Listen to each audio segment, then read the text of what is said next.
Hi Scorpio, welcome po sa ating channel. At ito ang inyong Monthly Gabay Tarot reading for career and money. For your career and money ngayong June 1 to 15, 2024. Please be reminded, Scorpio. Kung nakaresonate kayo, comment down. Kung hindi kayo nakaresonate, ibigay niyo po sa iba kasi general reading po ito.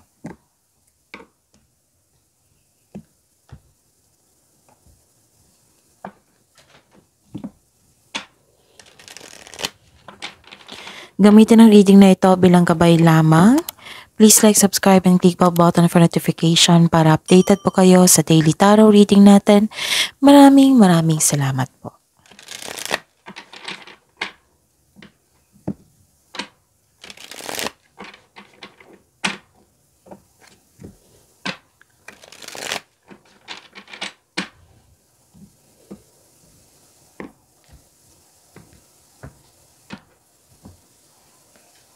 Spirits Guide.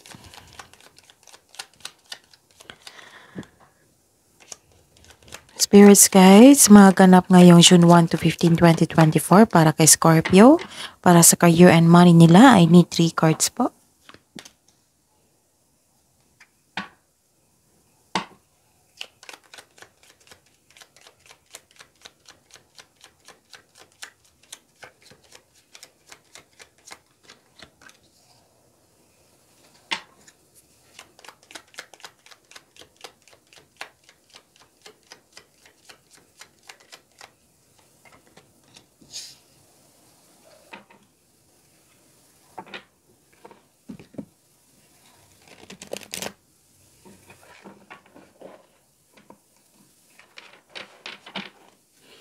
Spirits Guide, I need 2 cards po. Mensahe niyo po para kay Scorpio ngayong June 1 to 15, 2024 para po sa career and money nila.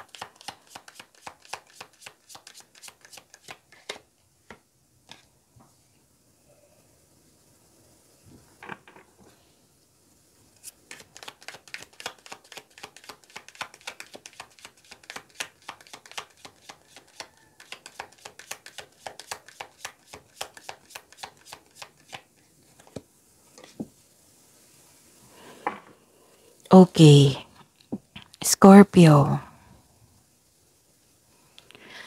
May nakita ako ditong nagkaroon na ng solusyon sa inyong problema, konklusyon, may sagot na sa inyong mga katanungan.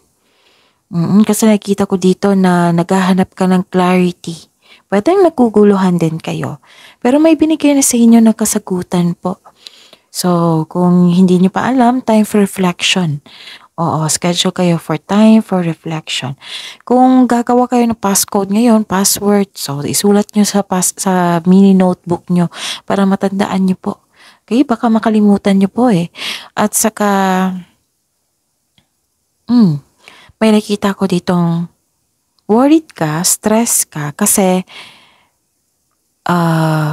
may nakita kong loss. Oo, loss, pagnanakaw, pwedeng na-damage. So, ingatan nyo po ang inyong valuable things, opportunity na binigay sa inyo, yung offer, yung pera, pwede din. Or pwede din ng tao. Kasi may nakita ko ditong pagkawala, pagnanakaw, damage, or pagkasira, sinisiraan ka ng isang tao, kaya worried ka at stress. Okay? Pero don't worry, may nakita naman akong support dito from your family or group of people na para mong family. Nakita ko dito yung support nila sa inyo. And nang dahil sa kanila, isa sila sa dahilan na nagkaroon kayo ng motivation. At higit sa lahat, yung sinurrender mo lahat kay God yung worries nyo. Oo, at humingi kayo ng divine assistance. Kaya nga may nakita ko ditong development sa inyong sarili and spiritual growth. Yes, naging okay na kayo, nawala na yung stress, okay? Okay, so ang mensahe po sa inyo dito, which is so good, very good masyado. This is success, choosing the right direction and actively overcoming difficulties. You're on the right track. Oh, so nasa right track po daw kayo. And Ang mensahe po dito, social status, you will reach the heights of fame and society. Don't get arrogant. So, nagkaroon ng recognition dito. Nakilala kasi yung galing at talino, Scorpio. May paalala lang dito, ang cards nyo po na don't get arrogant. May recognition po ha. May nakita kong recognition, fame, awards, rewards, nakilala ka. Okay?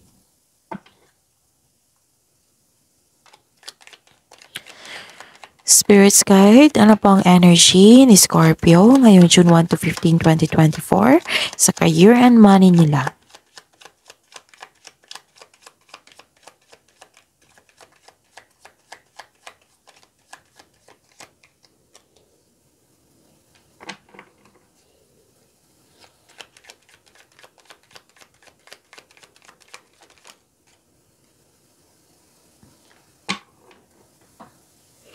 Okay. Scorpio. Ngayon, okay. Scorpio, panoorin niyo po yung Daily Gabay Tarot reading niyo po. Sa mga hindi pa nakapanood sa May 30, 31, panoorin niyo po yung reading niyo. At saka yung Weekly Gabay Tarot reading niyo, panoorin niyo po. At may bago tayong mga upload ha. May upload ako sa inyo individual kahapon. So check niyo po. Marami akong upload para sa inyo, Scorpio. May June 1 to 15, 2024, General Gabay. At saka, ito kasi nakafocus sa career and money, June 1 to 15. Tapos may nakafocus sa career and money na June 2024. May general reading na may love reading. So, panoorin niyo po, Scorpio. At sa mga suki ko dito na Scorpio, marami akong suki dito na Scorpio na humihingi ng gabay sa akin monthly.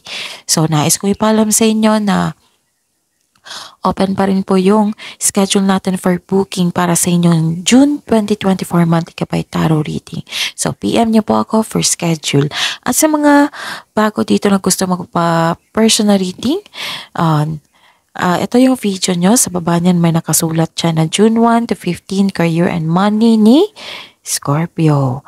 So, i-click nyo po yung link. Sa baba pa niyan, i-click nyo po yung posted link. Para ma-message nyo po ako for inquiry and for booking. Okay?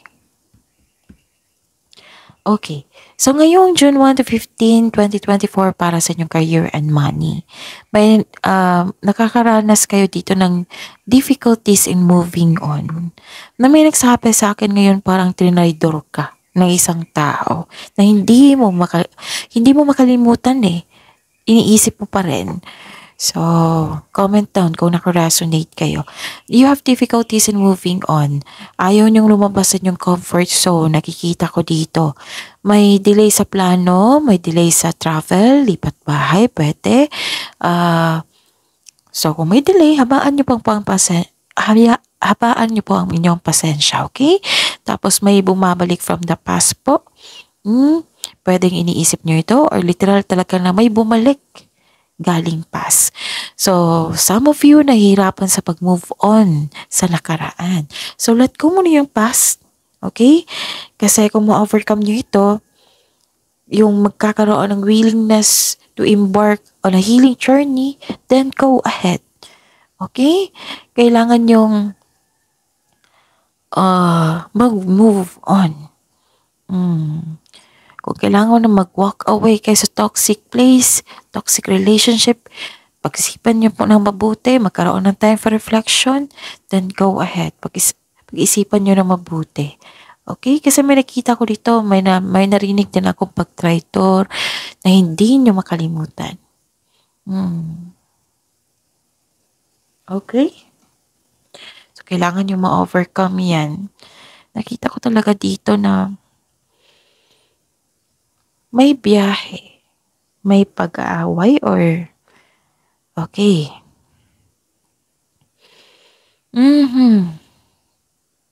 May nakita ko ditong persistence and self-reliance. Malapit mo nang matapos ang iyong gawain. nagkaroon ng nearing completion. Gusto niyong magpahinga pero tatapusin mo itong mga gawain niyo po.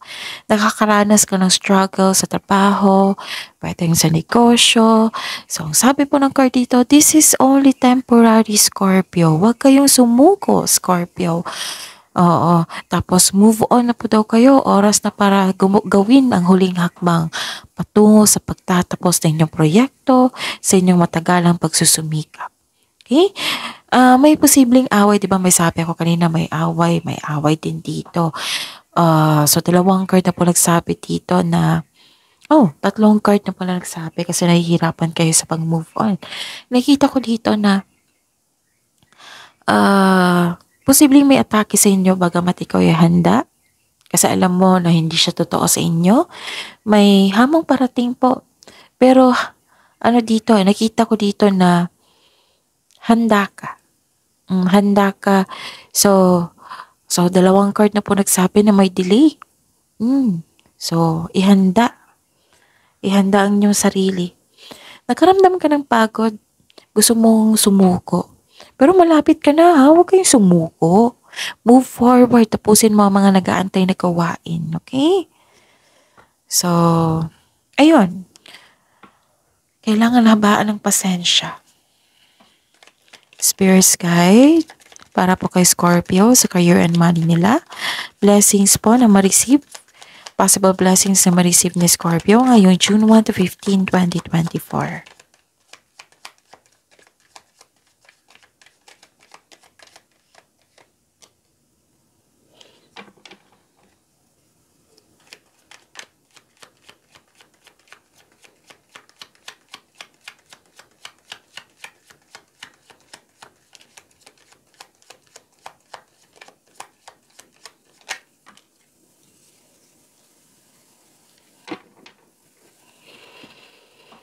Okay. Nakikita ko dito yung biglaang pagbabago. Baka biglaang pagbabago to kasi inalis ka doon sa past na hindi nagkaroon ng growth. Tapos binigyan ka ng tsansa or new beginning para maayos pa ang mga nangyari. Mabigyan ka ng bagong pag-asa para itong opportunity na ito, itong pagbabago na ito para mas mag-grow kayo. Kasi hindi na nakatulong yung past. Okay. So, example yan ha. Example po yan. Basta po, may nakita kong biglaang pagbabago dito. At ang ilan sa inyo nahihirapan sa pagbabago kasi biglaan eh. Oo, it might be na-surprise kayo. Kasi may nakita ko ditong sadness, nahihirapan kayo sa pagtanggap sa biglaang pagbabago. Oo. Actually, this is a blessing. Itong biglaang pagbabago. So, may dahilan po iyan kung bakit nagkaroon ng biglaang pagbabago. And I believe itong pagbabagong ito magkaroon ng growth. Yes, magkaroon ng growth, development sa inyong sarili, sa inyong career and money. Okay? So, ayun. Actually, may sekretong parating which may be shocking. So, may biglaang pagbabago sa inyong career and money. At handa ka naman dito. Ang ilan sa inyo handa dito. Ang ilan lang sa inyo nagkaroon ng unhealthy attachment sa nakaraan. Okay? So, bitawan nyo na po yung nakaraan. Okay? Kasi sinusiguro sa inyo dito, sigurado ito kasi ilang beses na lumabas dito na itong pagbabagong ito ay makasuporta sa inyong growth and expansion. Always expect the unexpected. Maybe it might be na surprise kayong lahat sa pagbabagong ito. Okay? Ano pa? May toxic traits talaga Yung may toxic traits, isa siya sa dahilan na nagkaroon kayo ng blockages. Anong gawin mo?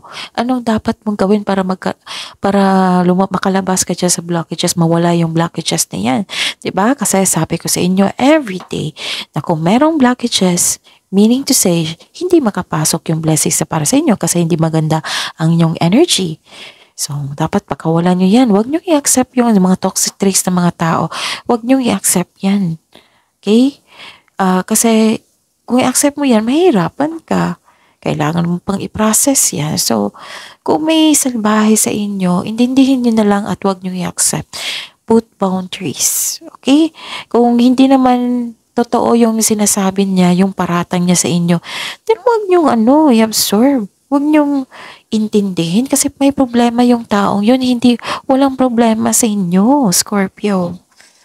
Yes, may expectation kayo sa ibang tao na hindi kasi hindi kasi lahat na kasing ugali mo na mabait. May salbahe talaga na kailangan nating intindihin. Pwede mo siyang pangaralan kung yun ay open-minded siya.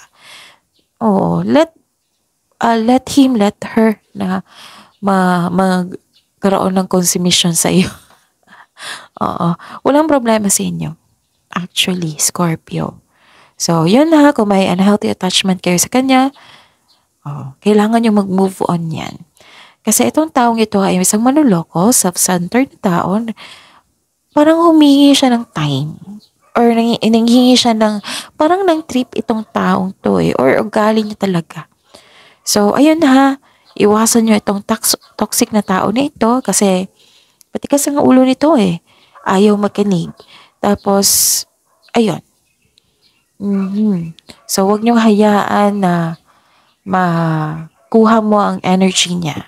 Okay? Kasi hindi yan nakakatulong sa inyo. Lalo na't may pagbabago na parating. Okay?